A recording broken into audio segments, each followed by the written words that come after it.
எல்லாருக்கும் வணக்கம். இனி நம்ம பார்க்க போகிற தலைப்பு வந்து டிஎன்ஏ. டிஎன்ஏ பற்றி நம்ம பார்க்க போகிறோம், பார்த்துக்குவோம். இப்போது சாதாரணமாக டிஎன்ஏக்கு உருவம் இருக்கா இல்லையா அதை பார்த்தா இப்போ ஒரு நம்மளோட ஸ்பீச் இருக்கும். டிஎன்ஏக்கு ஒரு கருவில் உருவாகிற வரைக்கும் அது உருவம் இருக்காது. ஒரு கருவில் அது மெய்ப்பொருளாக உருவாகினா தான், ஒரு உருவமாக ஒன்று வந்தால் தான் அந்த டிஎன்ஏக்கு உருவம் இருக்கும். அது வரைக்கும் டிஎன்ஏக்கு உருவம் கிடையாது. அது ஒரு அலைவரிசை கோட்பாடு. டிஎன்ஏ வேறு ஒன்றுமே இல்லை, காற்றலை தான் டிஎன்ஏ. உன்னோட காற்று அலைவரிசை தான் உன்னோட டிஎன்ஏ. உன்னோட காற்று அலையில் என்னென்ன மாதிரியான அலைகள் பதிவு செய்யப்பட்டிருக்கோ அந்த பதிவு நிலைக்கு ஏற்ற மாதிரி தான் உடல் என்ற அமைப்பு உருவாகும். இது பேர் தான் கருமா. ஏற்கனவே கருமா கூட ஒரு வீடியோ பேசியிருப்பேன், எது மூலிமா நம்மளோட மனங்கள் வேலை செய்யுதுன்னு. அப்போது இந்த காற்று அலை மூலிமா தான் எண்ணங்கள் ரிசீவ் ஆகுது. உன் எண்ணத்துக்கு ஏற்ற மாதிரி உன் டிஎன்ஏ உருவாகுது. அப்போ டிஎன்ஏக்கு உருவம் இருக்கா இல்லையானா, கருவில் உருவாகிற வரைக்கும் அது உருவம் கிடையாது. கருவில் உருவான பிறகு தான் அதுக்கு உருவமே உங்களுக்கு வெளியவே தெரியும். அது வரைக்கும் அது டிஎன்ஏ என்பது ஒரு இன்விசிபிள் நீர்த்தன்மை உள்ள படிமம், அப்படி கூட எடுத்துக்கலாம். இப்போ தண்ணிக்கு உருவம் கிடையாது. எந்த இடத்துல இருக்குதோ அதுக்கேற்ற உருவத்தை அது எடுத்துக்குது.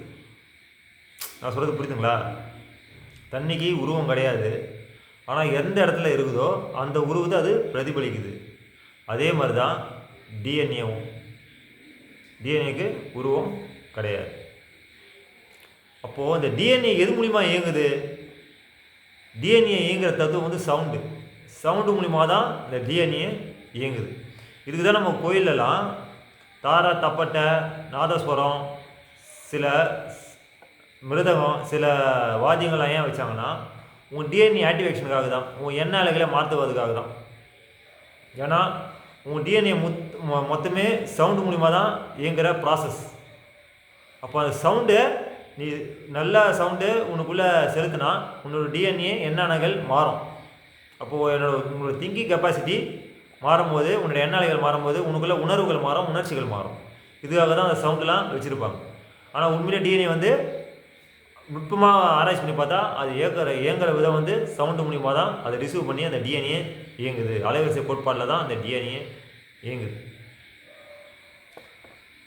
இப்போது ஒவ்வொரு காற்று மண்டலமும் ஒவ்வொரு மூளைக்குள்ளே போயிட்டு திரும்பி வரும்போது அவனுக்கு ஏற்ற உணர்வு நிலைக்கு ஏற்ற மாதிரி தான் எண்ண அலைகள் பதிவாகி வெளியே வரும்.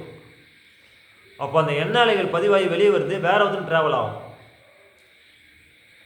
அப்போது டிஎன்ஏ எண்ண அலைகள் வந்து படர்ந்து உலகம் ஃபுல்லாக பரவி தான் இருக்குது. இந்த டிஎன்ஏ அழிக்க முடியுமானா மாற்றலாம், அதை அழிக்க முடியாது. ஒரு டிஎன்ஏக்குள்ளே உங்கள் டிஎன்ஏ அந்த ப்ரோக்ராமை மாற்றலாமே தவிர டிஎன்ஏ சுத்தமாக உன்னால் அழிக்க முடியாது. நன்றி, வணக்கம்.